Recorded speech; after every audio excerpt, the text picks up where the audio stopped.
જો પ્રથમ કોઈ પણ ધર્મ હોય તો એ સનાતન છે. હિન્દુ ધર્મ ઉપર પ્રહાર કરો તો જ ભારત તૂટશે. અને અહીં ગૌહત્યા થઈ રહી છે, અહીં ગોરી લૂંટાઈ રહી છે, અહીં ગંગાને અપવિત્ર થઈ રહી છે. એટલે ત્યારે ખૂબ જ દુઃખ થયું અને સનાતન ધર્મની મજાક કરવામાં આવે છે. અને આપણા ઘણા કલાકારો પણ હાસ્ય કલાકારો છે, આ છે એ પોતાના થોડી વારના પ્રસિદ્ધિ માટે આપણા સનાતન ધર્મને વગોવતા હોય છે. 5 વર્ષની દીકરી છે એ લવના ગીત ઉપર ડાન્સ કરતી હોય છે. તમે સૌને રામ, કૃષ્ણ, લવ, કુશ, પ્રહલાદ શું એ ખબર નથી. નમો ટીવી ઇન્ડિયાના પોડકાસ્ટમાં આપ સૌનું સ્વાગત છે. મિત્રો, અમે સનાતન ધર્મ વિશે જ્યારે સનાતનનું સત્ય પોડકાસ્ટની સિરીઝ શરૂ કરી છે ત્યારે આપણી પાસે ભગવતી ધામના આચાર્ય પરમ પૂજ્ય રાજુભાઈ જે આપણી સાથે છે, રાજુભાઈ જોશી, તમારું સ્વાગત છે નમો ટીવીમાં. સાહેબ, ખૂબ ખૂબ આભાર. રાજુભાઈને સૌ કોઈ આખું કચ્છ જાણે જ છે અને એમના આશીર્વાદ થકી ઘણા બધા ભક્તો એમનો લાભ લે છે.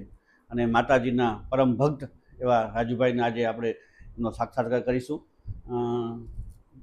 ભાઈજી, મારો તમને સૌથી પહેલો પ્રશ્ન કે જે આપણું સનાતન ધર્મ છે, તો સનાતન હકીકતમાં સનાતનની વ્યાખ્યા શું કહેવાય સનાતન? પ્રથમ તો આ નમો ટીવીને હું આવકારું છું. ખૂબ જ આનંદ અને હર્ષ સાથે જણાવું છું કે આપનું આ સનાતનને ઉજાગર કરવાનું કાર્ય ખૂબ પ્રશંસનીય છે, જેથી હું આપને ખૂબ ખૂબ અભિનંદન આપું છું કે આપે આ મુહિમ ઉપાડી છે. ખરેખર ખૂબ જ આવકાર્ય છે અને અત્યારની પરિસ્થિતિમાં આ ખૂબ જરૂર છે.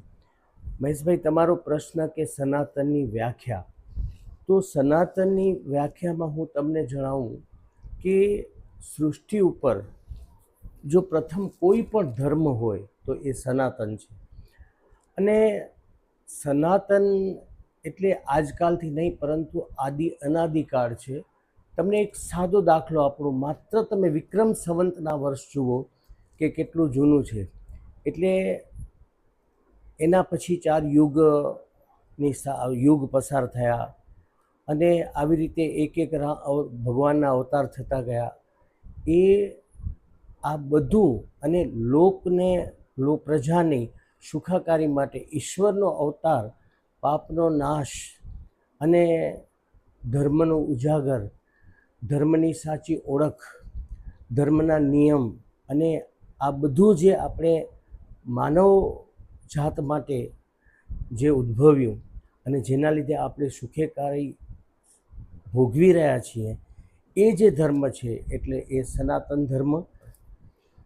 રાજુભાઈ, આગળ વાત કરીએ તો અત્યારે સનાતન ધર્મની અંદર આપણે પણ ક્યાંક ને ક્યાંક વાડામાં વેચાઈ ગયા છે અને લોકો નવા સમુદાયો અને નવા સંપ્રદાયોના લીધે ક્યાંક ને ક્યાંક સનાતન ધર્મ વિસ્તરતો જાય છે, સાથે સાથે સનાતન ધર્મ જે ઓરિજિનલ છે એ ભૂલાતો પણ જાય છે. આ બાબતે આપ શું કહેશો? મારા ખ્યાલથી તો મહેશભાઈ, સનાતન ધર્મ ઘણો જ ભૂલાઈ ગયો છે. અને આપણે ભારતની સંસ્કૃતિ જે છે, જે દુનિયામાં ક્યાંય નથી, આખા વિશ્વમાં નથી, એવી ભારતની જે સંસ્કૃતિ છે એના બદલે પશ્ચિમની સંસ્કૃતિનું અહીં અનુકરણ વધી ગયું છે. બીજું કે સનાતન ધર્મમાં પોતાની મારું તો એવું જ કહેવાનું થશે કે પોતાના નામ માટે જો તમે અલગ અલગ સંપ્રદાય કરતા હો, પ્રથમ તો તમે એ કહો કે તમે જે ધર્મ પાળો છો એ સનાતન છે કે નહીં.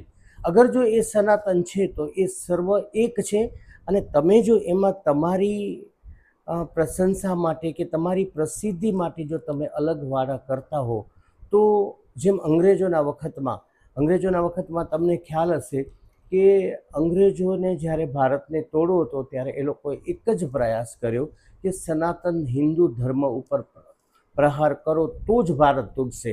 અને આવી રીતે એ લોકોએ જે વાડાબંધી કરી, કારતૂસો ઉપર ગાયોનું લોહી લગાવ્યું અને એ ખોલવાનું, અને આવી રીતે જે અંદર જે ઝઘડા કરાવ્યા અને જે વાડા કરાવ્યા અને માણસોને લાલચ આપી અને જે સનાતનના ટુકડે જેવું કરી નાખ્યું, આના લીધે સનાતન ભૂલાઈ ગયો છે. અંગ્રેજોના વખતથી વાત કરો, જે ચાલી આવે છે અત્યારે બીજા ધર્મો, વિધર્મીઓ બધા પણ, અને એ લોકો હાવી થઈ જાય છે, એ લોકો ફાવી જાય છે, સનાતન ધર્મના દેવી દેવતાઓ વિશે ગમે તે બોલી શકે છે. એનું જો મુખ્ય કારણ હોય તો આ જ છે કે આપણું સનાતન ધર્મ વિખેરાઈ ગયું છે. કારણ કે મને શું, મારો વાળો બરાબર છે, મારા છોકરા સેફ છે, બાકી બધા ગમે એમ કરે, આ વિચારધારા ન હોવી જોઈએ. કારણ કે અત્યારે જો હજી આવો સમય ચાલશે તો સનાતન ધર્મ ઉપર ખતરો છે અને વધતો જશે. ખૂબ સરસ વાત કરી રાજુભાઈએ. રાજુભાઈ, હું તમને એમ પૂછીશ કે તમે સનાતન ધર્મ સાથે જોડાયેલા છો, તમે સનાતન ધર્મના કાર્યો કરો છો, તમે કઈ કઈ સંસ્થા સાથે કામ કર્યું છે અને ધર્મનો પ્રચાર તમે જે કર્યો છે, તો એ આખી વિગત શું છે ને કઈ રીતની છે? હું નાનપણથી જ મારા પિતાજી દેસલ પર હતા ત્યારે ભગવંત શ્રી ઓધરામ મહારાજ અને વાલદાસ મહારાજ એમના સાનિધ્યમાં મોટો થયો. ખૂબ જ આધ્યાત્મિક વાતાવરણ વચ્ચે ઉછર્યો, પરંતુ હંમેશા માતા પિતા અને ભાગ્ય અને ગુરુ જે છે ને એ પોતાના ભાગ્યથી મળતા હોય છે. આમ ક્યાંથી ને ક્યાંથી પાણીની ધાર રૂપે વહેણ કરી અને મારું જગતગુરુ શંકરાચાર્યની નિશ્રામાં મારી સાધના શરૂ થઈ, મારું ગુરુગોત્ર સ્થપાયું અને આમ હું સનાતનમાં જોડાયો. અને જ્યારે સનાતનમાં જોડાયો ત્યારે આખી એક જ દિવસની અંદર મારી લાઈફમાં પલટો આવી ગયો. કારણ કે મેં જાણી લીધું કે સનાતન શું છે, અને એ જાણ્યા પછી સૃષ્ટિના જે સુખ છે, આપણા આધ્યાત્મિક સુખ છે, એ વરવા લાગવા માંડ્યા કે નહીં, ખરેખર સત્ય આ છે.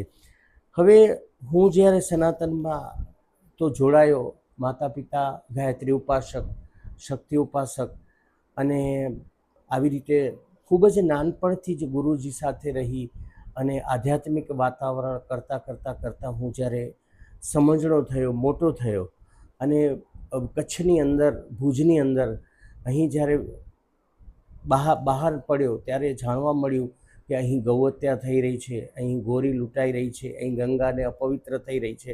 એટલે ત્યારે ખૂબ જ દુઃખ થયું.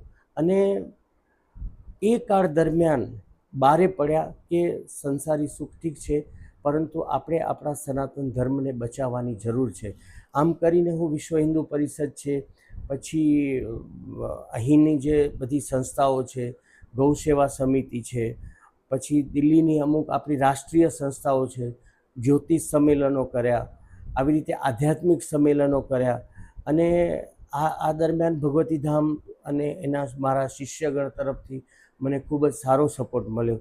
અને આમ હું દરેક સંસ્થાઓ સાથે જોડાઈ અને સરકારશ્રી સાથે પણ ઘણીવાર ઉપવાસ ઉપર ઉતરી, ઘણીવાર ફાઇટ કરી, ઘણીવાર ગમે ત્યાં જઈ અને ગાયોને કતલ થતી બચાવી. અને આવું જે સનાતન ધર્મ અને વડીલોના, આપણા આધ્યાત્મિક દેવોના આશીર્વાદથી જે હું આમાં આગળ નીકળ્યો, આમ કરી અને અહીં આપણું ભગવતીધામ મંદિર પણ બન્યું. અને એના પછી લોકસેવાના કાર્યો પણ વધારે થયા. અને ખાસ કરીને અહીંથી હિન્દુ ધર્મ, મહાશિવરાત્રિ, રામનવમી અને દરેક કોઈ પણ સનાતન ધર્મનું તહેવાર હોય, નાનામાં મોટામાં મોટો, એ અમે અહીંથી ઉપાડી લીધો અને અહીંથી સારી શરૂઆત કરી અને અહીંથી આગળ આ ધપાવ્યું, જે આજે ખૂબ મોટી સંખ્યામાં, મોટી પ્રતિક્રિયામાં આપણે અહીં થઈ રહ્યું છે, જેના માટે મને ખૂબ જ આનંદ અને ગૌરવ છે. રાજુભાઈ, અત્યારે નું વાતાવરણ અને અત્યારે જે પણ યુગ ચાલી રહ્યો છે, જેની અંદર યુથ એટલે કે જેનજીનું અત્યારે પ્રભુત્વ વધારે છે. ચાહે રાજકારણ હોય, ત્યારે સામાજિક કાર્યો, બધી જગ્યાએ. અને ખાસ કરીને સનાતનનું સત્ય આપણે જેનજીને એટલે કે યુથને સમજાવવું હોય તો તમે આપણા જે યુથ છે, જેનજી છે, એને તમે શું સંદેશ આપશો? આજે અહીંથી ખાસ કરીને તો હું એ જ સંદેશ આપીશ કે પાણીનો રેલો ગમે ત્યારે આપણા ઘર નીચે, આપણા પગ નીચે આવી શકે છે. ત્યારે ખાસ કરીને સંગઠનની બહુ જ જરૂર છે. સંગઠન અત્યારે દેખાઈ પણ રહ્યું છે, પરંતુ હજી ઘણા ઓછા પ્રમાણમાં છે. સનાતન ધર્મની જાગૃતિની બહુ જરૂર છે. અને જે અત્યારે જે પરિસ્થિતિ છે, જે અત્યારે આપણે જોતા હોઈએ છીએ કે ફરીવાર કહું છું કે આપણા દેવી દેવતાઓ પર સનાતન ધર્મની મજાક કરવામાં આવે છે.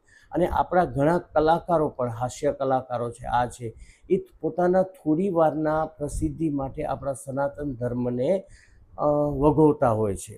એમને મજાક થતી હોય છે, પરંતુ આ બધી ખોટી વસ્તુ છે. આપણે જોતા હોઈએ છીએ કે આજે આપણી 5 વર્ષની દીકરી છે એ લવના ગીત ઉપર ડાન્સ કરતી હોય છે. તમે એ બંધ કરો અને તમે છે ને એને ક્લાસિકલ શીખવાડો. આજે આપણા છોકરાઓને રામ, કૃષ્ણ, લવ, કુશ, પ્રહલાદ શું એ ખબર નથી, પણ સલમાન ખાન કોણ છે, અક્ષય કુમાર કોણ છે, આમિર ખાન કોણ છે. એટલે આ ફિલ્મ સ્ટારો વિશે તમે તમારા સંતાનોને જે આપો છો ઓળખ, એ નહીં, પણ ખરેખર તમારે સનાતનનું એમને જ્ઞાન આપવું જોઈએ. સવારે થોડીક વાર પણ સહી દરેક જગ્યાએ આપણા સનાતન એવી સ્કૂલોમાં કે ત્યાં કોઈક આધ્યાત્મિક સ્થળે ભેગા થઈને આ વસ્તુ કરવી જોઈએ. હવે ઓળખવાની જરૂર છે કે આપણો ધર્મ શું છે. આજે દરેક ધર્મ સનાતન હિન્દુ ધર્મમાંથી ઉત્પન્ન થયો છે, એ ધર્મ કહેવાય છે. બાકી કોઈક મજહબ છે, કોઈક સંસ્થા છે, કે કોઈ ઠીક છે, કોઈ સંપ્રદાય છે, પરંતુ મુખ્ય તો સનાતન જ છે. હું ભારપૂર્વક કહીશ કે સનાતન એ સનાતન અને મુખ્ય જ છે. તો જો એ યુથબંધીમાં આપણે જો સૌ સાથે થઈ જશું તો ભવિષ્ય માટે, ભારત વર્ષ માટે અને ભારત દેશ માટે, ભારત માતા માટે, હિન્દુ ધર્મ માટે, હિન્દુઓ માટે અને સનાતન ધર્મ માટે આ એક આપણા માટે એક સારો પ્રતિકૂળ સમય હશે કે જેના લીધે આપણે ધર્મ બચાવી શકશું. જો આપણે ધર્મ બચાવશું તો આપણું ઘર બચશે, ઘર બચશે તો શહેર બચશે, શહેર બચશે તો રાજ્ય બચશે, અને રાજ્ય જો બચશે તો દેશ બચશે. અને ખાસ આપણી આવનારી પેઢી આપણને માફ નહીં કરે જો આપણે એમને સનાતનની કે ઓળખ નહીં આપી હોય તો. બીજા લોકો પોતાના ધર્મને સાચવવા, ધર્માંતર છે આમ કરીને પોતાનો સંપ્રદાય, પોતાની લીટી જો મોટી કરે છે, તો આપણે પણ સનાતનને જાગૃત થઈ દરેક સનાતનીઓએ જૂથ સૌ ભેગા થઈ અને પ્રથમ તો સંગઠિત થવાની જરૂર છે. અને પોતાના વાડા પોતા પૂરતા રાખી અને હા, તમે કહો કે તમે જે ધર્મમાં માનો છો અત્યારે એ સનાતન નથી, તો હું આ બાબતે કોઈ ચર્ચા નહીં કરું. પરંતુ તમે સનાતન ધર્મને માનો છો, તમે પોતાને સનાતની કહો છો, પરંતુ તમે વાળા લઈને અલગ બેસી જાઓ છો કે મને શું, આ બાજુવાળાના ઘર ઉપર ભલે પથરા પડતા, એક દિવસ એ પથરા આપણા ઉપર પણ આવશે. એટલે આપણે ખાસ સંગઠિત થવાની બહુ જરૂર છે. અને સંગઠિત થયા પછી બેસી ન રહેતા આ સનાતન ધર્મને બચાવવાની ખૂબ જરૂર છે કે જેથી કરીને આપણો આવો ઉચ્ચ અમૂલ્ય ધર્મ ટકી રહેશે અને જે ભારત વર્ષ હિન્દુત્વ માટે એક સારી પ્રતિભા હશે. રાજુભાઈ, જ્યારે સંગઠનની વાત આવી કે ભાઈ સંપ્રદાયોની વાત આવી, તો ખાસ કરીને હું એટલું કહેવા માંગીશ કે અત્યારે આપણે કોઈ વિશે ટીકા ટિપ્પણી નથી કરવી. કોઈ સંપ્રદાયને આપણે નીચો કે એને કાંઈ ખરાબ કહેવું એવો ઉદ્દેશ્ય નથી. બધાએ સનાતનની સાથે જોડાયેલા છે, સનાતન સાથે જોડાયેલા રહેવું જોઈએ. પરંતુ સંપ્રદાયના નામે આજે અમારી 11 છે, કાલે તમારી 11, આજે પૂનમ છે તો અમારી પૂનમ કાલે હશે, આ બધી વસ્તુ બંધ ખરેખર થવી જોઈએ. અને ક્યાંક ને ક્યાંક આપણે બ્રહ્મ સમાજમાં કહીએ તો બ્રહ્મ સમાજના અલગ અલગ આપણે વાડા કરી નાખે છે. વારંવાર જોઈએ છે આપણે કે ધોકા આવે છે, એના લીધે આપણા તહેવારો ડિસ્ટર્બ થાય છે. તો આ બધું વ્યવસ્થિત સંગઠિત કરી અને એક જ દિવસે આપણા ઉત્સવો ઉજવાય કે ભાઈ જે નક્કી થાય જ્યોતિષ દ્વારા કે સનાતન ધર્મ દ્વારા, તો ત્યારે જ એ ઉજવાય ડિસ્ટર્બન્સ આવે છે. જેને લીધે અત્યારનું જે યુથ જનરેશન છે એ ખરેખર ક્યાંક ને ક્યાંક અચકાય છે અને બીજાને આપણો મજાક કરવાનો મોકો મળે છે. તો આવું શું કામ થાય છે? મહેશભાઈ, હું તમને એક જ વાત કરું કે ભગવાન આપણાથી પર છે, બરાબર? અને મનુષ્યની ઉત્પત્તિ થઈ ત્યારથી મુહૂર્ત, ચોઘડિયા એ બધું આપણા મનુષ્ય જાતિ માટે છે, કોઈ ભગવાન પાસે નથી. અને ભગવાન પાસે આપણે જોયું નથી કે દિવસ રાત છે કે નહીં, ત્યાં ચોગડિયા કે હોરાઓ છે કે નહીં. કારણ કે જ્યાં ઈશ્વરનો વાસ છે ત્યાં બધું સત્ય જ છે અને પવિત્ર છે, ત્યાં કોઈ મુહૂર્ત કે નથી. હવે ભગવાને મનુષ્ય જાતિ માટે આ બધા મુહૂર્ત ચોગડિયા ને બધા બતાવ્યા અને તમે એ ભગવાનને અરીસો બતાડો છો કે ભાઈ આ મુહૂર્ત નથી. તમે માનશો ગણપતિ ઉત્સવ શરૂ થવાનો હોય ત્યારે કહેશે કે અત્યારે આ ગણપતિની મૂર્તિ લેવાનું મુહૂર્ત નથી. હું તમને એક જ સવાલ કરું છું કે જો ગણપતિને આપણે ઘરમાં લઈ આવવાના હોઈએ તો ગણપતિ શું છે? રિદ્ધિ સિદ્ધિના દાતા છે, કષ્ટ વિનાયક છે. તો ઘરની અંદર આપણે કોઈ પણ મુહૂર્તમાં જો ભગવાન આવે તો ઘરની હોરાઓ શુદ્ધ થઈ જાય છે, બરાબર. હવે ભગવાન જો પધારે તો એ ઘર આપણું પવિત્ર થઈ જાય છે. એમાં ક્યાં મુહૂર્તને ચોગડિયાની જરૂર પડી? મને કહો કે ખરેખર ચોગડિયા હોરાઓ તમે ક્યાંય જોયા કે કોઈ ઈશ્વરના પંચાંગમાં છે? મનુષ્ય માટે છે. તો એ મનુષ્યની ક્યારે કયું કાર્ય કરવું એના માટે ઈશ્વરે જે ગોઠવણ કરી છે એ ઈશ્વરને આપણે અરીસો બતાડીએ છીએ. આ બધું છે ને થોડુંક મને તો એમ લાગે છે કે આ બધું બનાવી બેસેલું છે કે ધોકા નાખો. આ જે ખરેખર છે ને અહીંયા જ આપણને આ સંપ્રદાયને વાડાબંધી આડી આવે છે. આથી 3 વર્ષ પહેલાં આશાપુરા મંદિર, કિશોરદાસજી સાહેબ, અહીંથી મેં અને બધાએ ટ્રાય કરી અને એક દિવસ આખો ધોકો કેન્સલ કરાવ્યો. પરંતુ હું તમને એમ કહું કે ભગવાનના બધા દિવસ સરખા હોય છે. હવે અત્યારે અધિક માસ આવશે, આપણે શું નથી કરતા? જેટલું થઈ શકશે એટલું આપણે ઈશ્વરનું અધ્યયન કરીએ છીએ. એ શેના માટે? કે એ પવિત્ર દિવસ છે. તો મને તમે કહો કે ભગવાન માટે કયો દિવસ અપવિત્ર છે?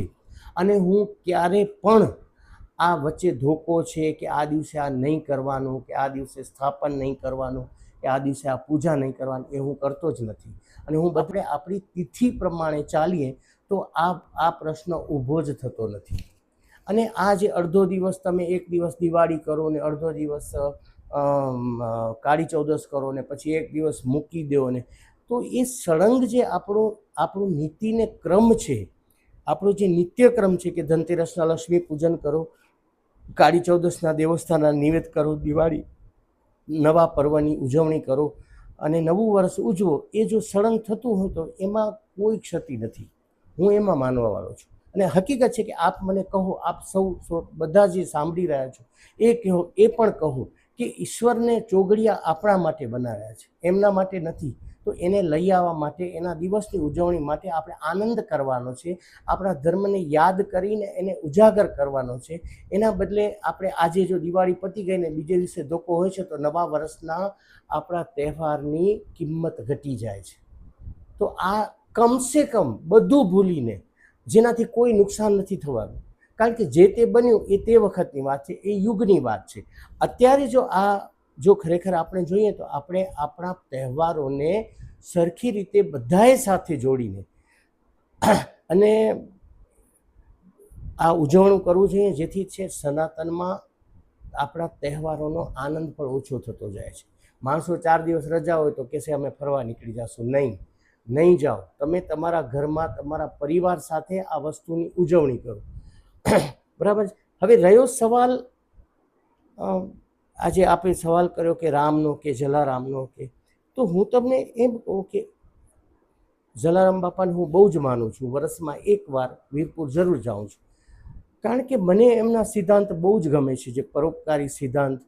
અને રામ નામ મેં લીન હૈ દેખત સબ મેં રામ, તાકે પદવંદન કરું જય જય જલારામ. એમણે પોતાના નામ પાછળ પણ રામ લગાડ્યું. હવે એ વ્યક્તિ એક સંત છે, પુરુષ મનુષ્ય એમનો જન્મ છે. એ જન્મ થયા પછી એમણે આવી રીતે લોક સેવા કરી અને આખા પોતાની જે જીવન છે એ સુધારી લીધું. તો આપણે એમને યાદ કરો, એમના સદગુણોને યાદ કરો. એમને જેમણે આટલી હદ સુધી પહોંચાડ્યા એ દેવને યાદ કરો. એ દેવને આપણે ન ભૂલવા જોઈએ કે આવી રીતે તો એના ઈષ્ટદેવને યાદ કરો, જેમણે જલારામ બાપાને પ્રેરણા કરી અને આવું સત્કર્મ કર્યું. અને તમે પણ આવા સત્કર્મ કરો ને. ખાલી જલારામ બાપાનું કે રામનું કે કૃષ્ણનું નામ લેવાથી તમારી આત્મા સુધરતી નથી, તમારું આત્મકલ્યાણ થતું નથી. એટલે તમે ખરેખર એ કરો કે એમને કોણે આ રસ્તો બતાવ્યો, તો એમણે રામનું નામ લીધું. તો આપણે એમને યાદ કરીએ અને એમના ગુરુ અથવા એમના જે માર્ગદર્શક છે એને આપણે જો યાદ કરીએ તો એ આપણા તો ઈષ્ટદેવ છે. આજે એક વસ્તુ વિચાર કરો કે જો રાવણ ન મર્યો હોત તો આપણી પરિસ્થિતિ શું હોત, કંસ ન મર્યો હોત તો આપણી પરિસ્થિતિ શું હોત, ચંડમુંડ આ ન મર્યા હોત કે કાર્તિક સ્વામીએ જે માર્યા એ બધા દૈત્યોનું જો હણાયા ન હોત તો અત્યારે આપણી પરિસ્થિતિ શું હોત. તો એ દેવોને આપણે ન ભૂલવા જોઈએ. સનાતન આપણે કહીએ ને હાઈ પાવર છે. અત્યારે અમેરિકાના એક વૈજ્ઞાનિકે નાસા ઉપરથી સર્ચ કર્યું ત્યારે એને ભારત માત્ર ને માત્ર વિશ્વની અંદર બ્રહ્માંડની અંદર ભારત ઉપર જ એવા પવિત્ર કિરણો એણે જોયા. ત્યારે એને સમજાયું કે ભારતની અંદર સત્પુરુષો, સંતો અને આ વીરોની ઉત્પત્તિ શું કામ થઈ છે.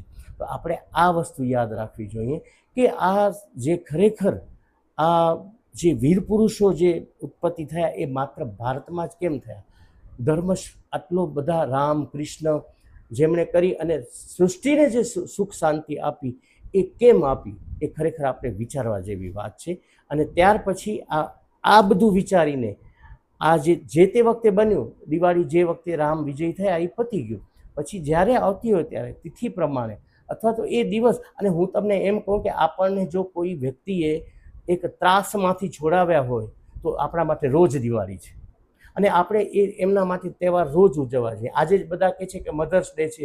હવે માએ આપણને જન્મથી 9 મહિના લઈ આ તે એના એ મા માટે એક દિવસ ન હોય, આખી આપણી જિંદગી ટૂંકી પડે એવા દેવો મા બાપ એના માટે કરીને કોઈ આવા બબે તહેવારો કે તહેવારોમાં ધોકા કે આપણે ભગવાનને મુહૂર્ત બતાડીએ, અરીસો બતાડીએ, આ ન હોવું જોઈએ. ખૂબ સરસ વાત કરી રાજુભાઈ આપે. મારો તમને એક અંતિમ પ્રશ્ન કે અત્યારે જે નાના બાળકો છે એને સનાતન ધર્મ બાજુ વાળવા માટે શું કરવું જોઈએ, અને અમારા નમો ટીવીના દર્શકોને સનાતનનું સત્ય જે સિરીઝ મેં શરૂ કરી છે આ બાબતમાં આપ શું સંદેશ આપશો? ખાસ કરીને આપણે જે આપણા મા બાપ છે એમણે આપણને કેળવ્યા. અત્યારે મારા માતા પિતાએ મને જે રીતે કેળવ્યો અને હું જ્યાં પહોંચ્યો મને એ વાતનું ગૌરવ છે કે મને મારી આત્મકલ્યાણ થયું. ચલો જેટલું થયું, હું અભિમાનની વાત નહીં કરું કે હું સર્વશ્રેષ્ઠ છું, નહીં, પણ હું જે પણ શીખ્યો મારા મા બાપ, મારા ગુરુ પાસેથી, જેના લીધે મારી આત્મકલ્યાણ થઈ. તો અત્યારે આપણે જોઈએ કે ગાય ગૌરી આ બધું સનાતન ધર્મ, મેં તમને હમણાં જ વાત કરી કે તમે તમારા છોકરાને પૂછજો, તમારા 3 વર્ષના છોકરાને સલમાન ખાન આ ફિલ્મી એક્ટરોને આ બધાની ખબર હશે, પણ એને રામ કૃષ્ણ કે રામના ભાઈ કોણ કે આ બધી કોઈ ખબર નથી હોતી. તો તમારે ખરેખર કાં તો વડીલોએ ખાસ બેસી અને દરરોજ સવારે અથવા સાંધ્યાકાળે પોતાના સંતાનોને બેસાડી અને આ બધી ગીતાજીનો આપણા જે પુરાણ છે એનું થોડું નોલેજ આપવું જોઈએ કે આપણે આ છીએ. તમે તમારા સંતાનોને જો એમની ઓળખ નહીં કરાવો તો તમારા પછી જ્યારે તમારા સંતાનો ઉપર વિપદા આવશે ને ત્યારે તમને માફ નહીં કરે કે અમને અમારા માવિત્રોએ નથી શીખવાડ્યું. એટલે આપણે સનાતન છીએ અને આપણા છોકરાઓમાં એ સંસ્કાર આવે એટલે પ્રથમ તો મા બાપને આગળ આવવું જોઈએ. અત્યારે છોકરો કજિયો કરે તો મોબાઈલ આપી દે, હા લે ગેમ જો, નહીં. કેટલી વાર રડશે? 2 મિનિટ 5 મિનિટ, પણ તમારો છોકરોને તમે આ જે બધા આપો છો, આવું બધું શીખવાડો છો, એમાં તમે જ તમારા સંતાનોના દુશ્મન થાઓ છો. કારણ કે એ પછી આપણું બધું ભૂલતો જાય છે અને પછી એવી રીતે જો થાય તો આ ધર્માંતરણમાં ને એને બીજાના ધર્મ અથવા તો બીજાનું જે હોય એ એમને સારું લાગવા મળે, કારણ કે આપણા ઘરમાં એ શીખ્યા નથી. તો ખરેખર અને આવી રીતે ધર્મશાળાઓ, મંદિરો છે જે ત્યાં દરરોજ સાંજે સત્સંગ, તમે છોકરાઓને એક લઈ જાઓ. અત્યારે મારી પાસે એક લંડનનો એક વિડીયો છે જેમાં 3 વર્ષનો છોકરો 25થી કરીને 70 વર્ષના વડીલો વચ્ચે જે ધૂન બોલાવે છે એ એના મા બાપના સંસ્કાર છે. તો ખરેખર આવું એમને આચરણ શીખવવું જોઈએ.